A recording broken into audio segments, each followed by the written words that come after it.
Aloha and good afternoon. My name is Jürgen Steinmetz, joining you from eTurbo News in Honolulu, Hawaii. And with me is Dr. Peter Tarlow in College Station, Texas. And today is just a beautiful day. I'm so glad to be home after flying all the way back on Thursday from Athens to Frankfurt, Frankfurt to San Francisco, and on. I didn't even want to wait to get on the plane to come to beautiful Honolulu. So I'm home and can enjoy this beautiful blue sky. Yesterday we had a little bit of a tsunami scare, but that really didn't happen. But today it just is a really beautiful day here. So I'm glad I'm here, and I don't know how things are in Texas. I know you had a scare in Texas. You will tell us about, and of course we all know about what happened yesterday, but I'm assuming the weather is nice at least. The weather is bright and sunny, but it is cold. So yesterday was a very windy day. A matter of fact, I got a call from police around the world saying to me, "Are you okay?" And I thought, that's so strange. They're asking me about the wind. And then they said, no, about the attack in outside of Fort Worth. And I was walking, so I had no idea. You know, I was 200 miles or 360 kilometers from the place where it was taking place. So I had to come in, turn on the television, and discovered that they were having this. It's still unclear exactly what happened, but we do know that this British gentleman went into a synagogue. It's the closest synagogue to the Dallas-Fort Worth airport. And that's another strange thing. We don't know why he wanted the synagogue close to an airport. And it seemed to be a very strange thing. There were thousands of people. They were having Saturday Shabbat services. And because of COVID, they had very few people in the sanctuary. Almost everybody was online, and they were doing live streaming. They had well over 1,000 people on services via streaming, but very few people in the synagogue.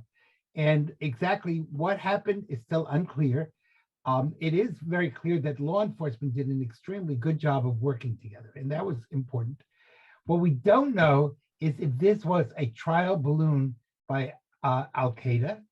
There have been threats against the United States, or if this was just a nut, just some strange man who did whatever he did. It does not appear, at least right now, but we may discover more right now, that it was really anti-Semitic. A matter of fact, the Muslim community came out really condemning it very hard. And in a sense, that's kind of symbolic because this weekend is Martin Luther King weekend. And that's a weekend when we're all supposed to be taking time to think about how we can work together as no matter what your color of your skin or your ethnicity or your race or your national heritage, how we can each learn to appreciate the other person as a human being. And so all of a sudden, the whole weekend blew up. Of course, if you watch some of the news stations in the United States or in Canada, people were watching all over the world, and it became the #1 topic. So who knows? It might be just a single incident that won't be connected to anything else, or this could be the beginning of a series of terrorism attacks around the world. And were it to be the latter, and let's hope it's not, then that will really impact tourism tremendously, because we're just starting to see the first flowering of recovery, maybe from COVID and from everything that's taking place with the COVID problem. And now the last thing we need is major terrorism that would take place like a 9/11 around the world. So that would set the tourism world back tremendously. Again, we don't know.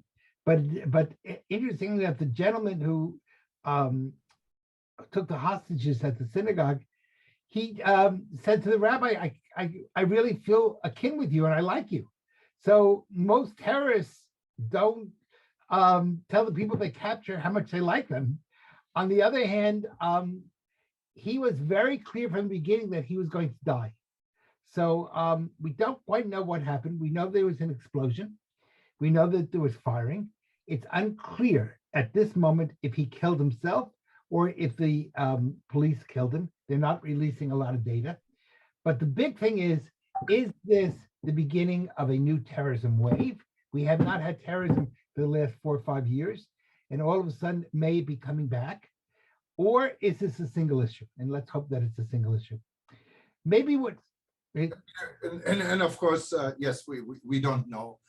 I think at this point we shouldn't give that much publicity about a crazy guy who's doing this. And if it's more, of course, it turns into more. So let's be alert what is happening. But it looks like all indications from what I can see, it's really just a guy who is nuts and who did this. And he's definitely not a gentleman. I don't agree with you on that.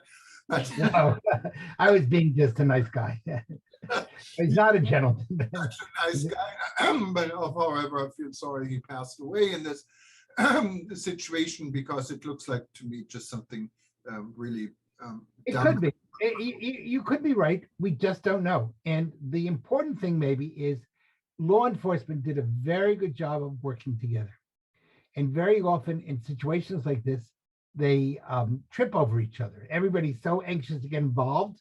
And in this case, the Texas office of the FBI worked beautifully with the state police and with the municipal police.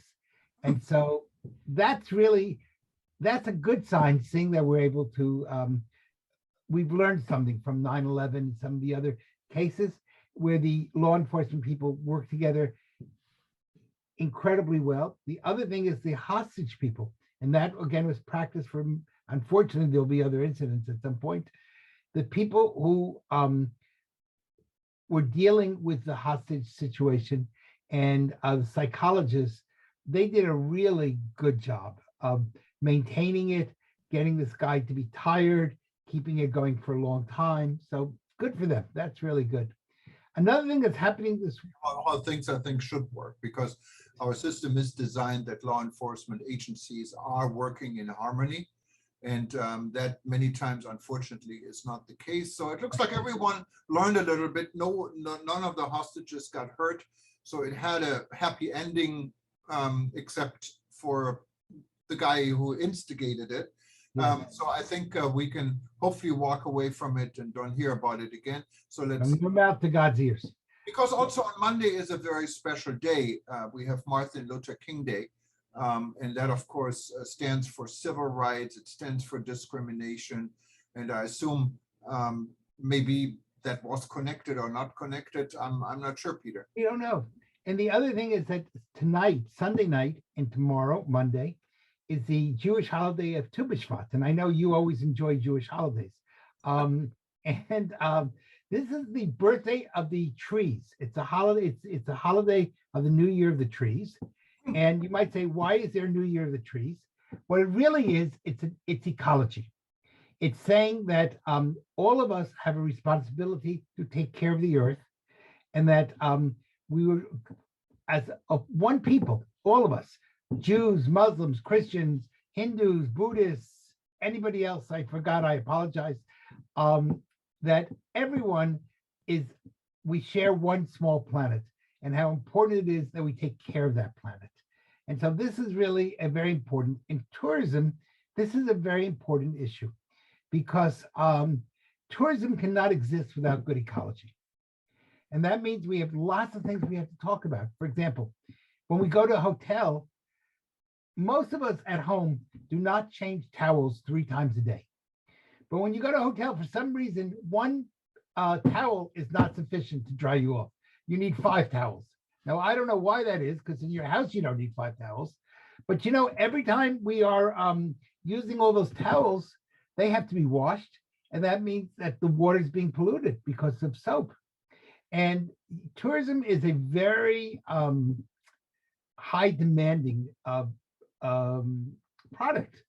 So one of the big, I think, themes that we have to look about is how in the tourism world do we provide good service, give people a quality product, but also are respectful of the earth. And we don't pollute the water, we don't pollute the land. We think through, do we really want golf courses in the middle of the desert that are using vast quantities of water we don't have? Or can we come up with drip irrigation so that we don't waste that? So tonight and tomorrow is not only, or tomorrow is not only about Martin Luther King Day, and that we might call the ecology of humanity, but it's also the ecology of the earth. So tomorrow we get the whole package. And that's really what tourism is about. It's about appreciating the other, but preserving the quality of this one planet that we've all been given. Yeah, and Peter, and it's just a discussion I think we had for several years when it comes to hotels and towels and changing rooms. And now with COVID, this is all kind of shifting. I mean, maybe you call me arrogant or whatever, but I enjoy my 3 or 4 towels and nice fluffy towels because I don't have them at home. I use one towel for several days and then I wash it when it smelled. I'm sorry, you know. So, but in hotels, isn't that wonderful? You go to a hotel, you're in a retreat and you have a nice surrounding. Everything is so clean and gets clean. It's part of, I think, what people pay for to escape and from their daily life. And that is what holidays and vacation and tourism is also about. So just taking all the towels away, maybe there could be, you know, a compromise of some sort. Well, for example, right now you could have the same amount of towels, but there are ways to electronically clean the towels, which would keep them perfectly clean, but you wouldn't pollute the water. And so there could be a compromise. You know, also now because of COVID, not only COVID, because we have a shortage in service workers. You don't really get your every day. It's now, unless you demand it, it's maybe cleaned not at all while you're staying there if you only stay for a few days. So is this the right way to do? You know, well, I think this is where we see innovation. Just like, for example, agriculture used a huge amount of water, and then the Israelis developed drip irrigation so that you can now irrigate large amounts of farmland with very little water. In the same way, I don't think we have to have either or. I understand what you're saying about the luxury of when you travel, you do want something special. You want to feel a little bit like a king, you know, and taken care of. I understand that.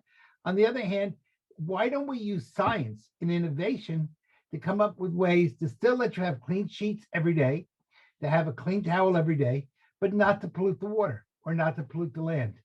How can we take the garbage, that is huge amounts of garbage, and turn that into energy and use that energy to power the air conditioning systems?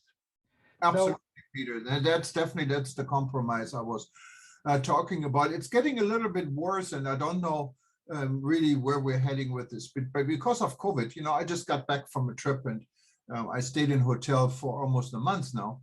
And every hotel I was in, when you go to breakfast and you have your breakfast buffet, you have to wear plastic gloves. And everything is in gloves. You know, everything in some parts you don't get to use real glasses. It's also plastic now again. And that's what's polluting. That's another problem. In the United States, in many states like here in Hawaii, you pay 10, 15 cents for a plastic bag. And then we're using all this plastic to prevent COVID. Are we really preventing COVID in using plastic gloves? And on top of that, I don't know about in Hawaii, but in Texas, very often, when you go to a buffet, the first time you go, you wear the plastic gloves. But then the gloves don't fit the second time. So the people at the buffet, when they go back, now they do take a clean plate, but they never use the plastic gloves the second time. So what is it saying is the first time I go to the buffet, I'm going to get you sick if I don't use my plastic gloves. But on the other hand, the second time, I'm not going to get you sick. Now, the other side of that is all that plastic was based on the original concepts of COVID, which we believed, if you remember, that, and everybody believed it, that COVID could be got by touching. So when people would come back from their groceries, they wiped down all the groceries. They had special sprays so that you wouldn't do it. You shouldn't have to touch a supermarket cart, etc. Now we know COVID is an airborne illness. So in reality, all these plastic gloves do no good, but they do harm. And sometimes I think we're just stuck into patterns, and we don't think, when we try to solve one problem, we make another problem worse. And again, tourism cannot survive in a world destroyed. And so we have to figure out really creative ways to get together and to think through what can we do to make the earth a better place.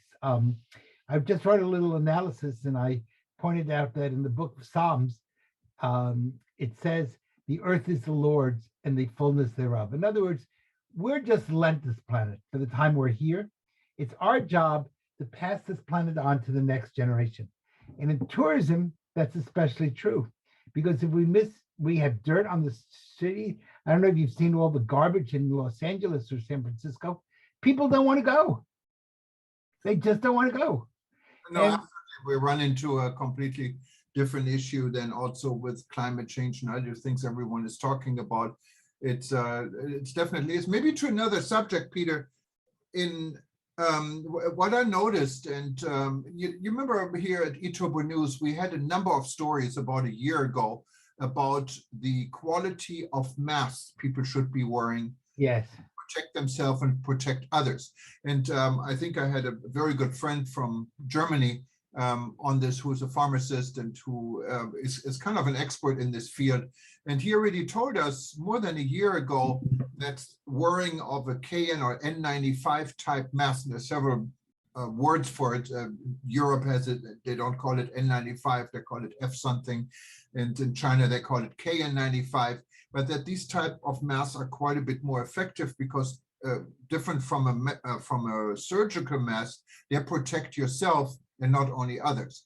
So, and that was a big subject because at that time in many European countries, it was illegal to go into a building with the surgical mask. And I can tell you, just coming back from Europe, and many of our listeners in Europe will confirm this, the surgical masks are now pretty much illegal. You cannot buy them really anymore. And if you wanted to go into a restaurant, into a building or anywhere, you have to wear the N95. It's the law, but even more important, on a plane.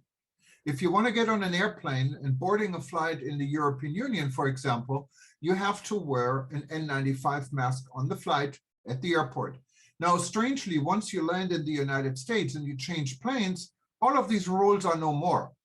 All of a sudden, you're completely okay to wear your surgical masks. I noticed this when I came in on United Airlines from Frankfurt to San Francisco. Everyone was wearing the good mask, the N95, and once I changed planes to Hawaii, no one was wearing N95. Why is this, Peter?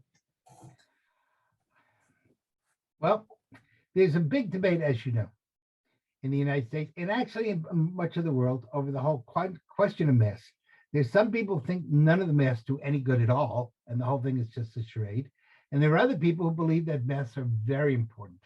And that's a debate that's going on. I certainly can't answer why Europe has gone one way and the United States another way. It may be questions of cost. The other thing is we're now getting, for the first time, to combine what you're saying with the ecology theme of the day, we're getting mask pollution. In other words, if you walk down the street, you're seeing people throw their masks on the floor, on the ground. They use a lot of plastic again. And again, we don't have a balance. What we really need to do is create a mask that when you're done with it, it dissolves. And so that but we're not using, we're as a society and the tourism world should be leading this effort. We should be coming up with creative ways that people are able to accomplish protecting themselves against COVID and protecting others, but at the same time, not hurting the environment. What about recycling masks? You think Pardon?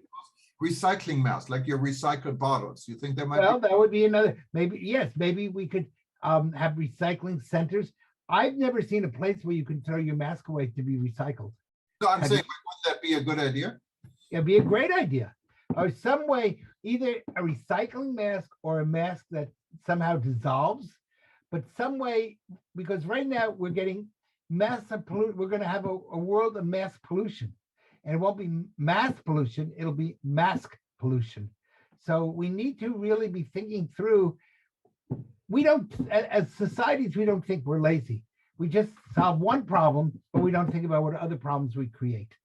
And so this is really going to be an important chance, I think, for the whole tourism industry to think through not just solving a single problem, but multiple problems at the same time. Well, Peter, I can say this was an interesting conversation today. Everyone in the United States, I wish a nice Martin Luther King holiday on Monday. The banks are closed, so you can sleep in. And And have some fruits and vegetables as it's Tu B'Shvat.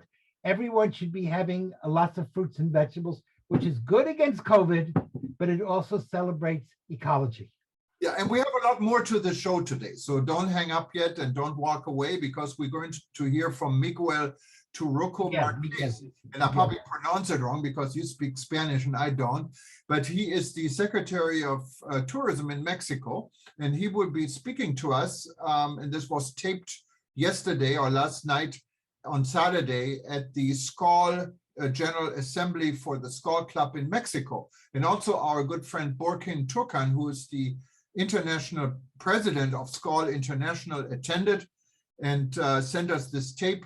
So listen to this, and if you wanted to listen to our discussion again or to the Secretary of Tourism, just go to our YouTube channel. You find us there, and you find all our events in the past, and you can listen to everything again, because some of these subjects become relevant again. Like, for instance, the one I mentioned about masks. We had this discussion about a year ago, and when CDC had completely different guidelines. Now they turned it around 180%. So how much can you really trust a CDC? I don't know. It's maybe another discussion. But for everyone else, I hope you enjoy your Sunday. Everyone in the United States, enjoy Martin Luther King Day, and save the environment. And let's find a way you can get fresh towels every day without hurting the environment too much. So I like your electronic solution, Peter. And just stay tuned. We'll hear from Miguel now. Miguel, okay. Aloha from Hawaii. Adios from Texas.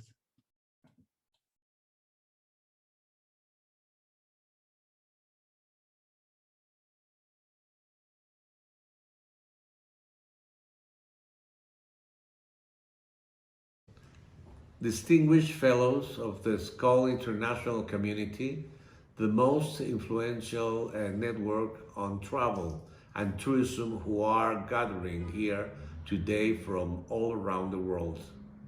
I am Miguel Torruco Marquez, Minister of Tourism of the Mexican government, and also an old friend of this association that treasures its highly experienced network on an industry that we all feel passionate about.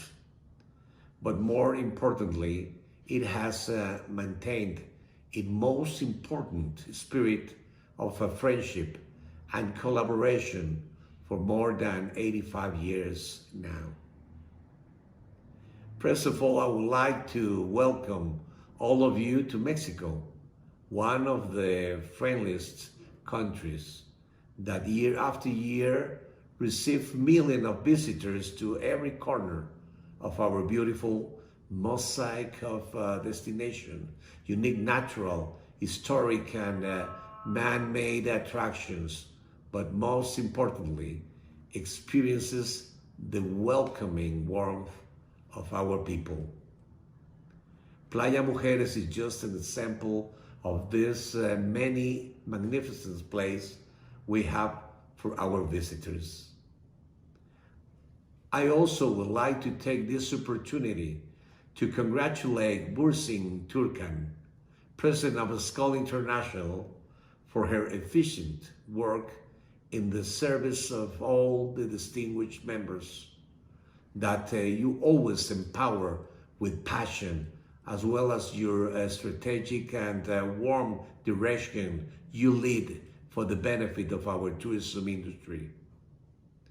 Please enjoy your stay and have fruitful conclusions and strategies through the workshop you will have over the next few days. A great contribution for this 2022 year and beyond. It is with a great pleasure that I welcome all of you to Mexico once again and wishing you all to come back many times. Enjoy Mexico, enjoy our friendship, and enjoy sharing with so many well-achieved experts of the industry at the Skull community. Hope you all will have a memorable 2022. See you soon.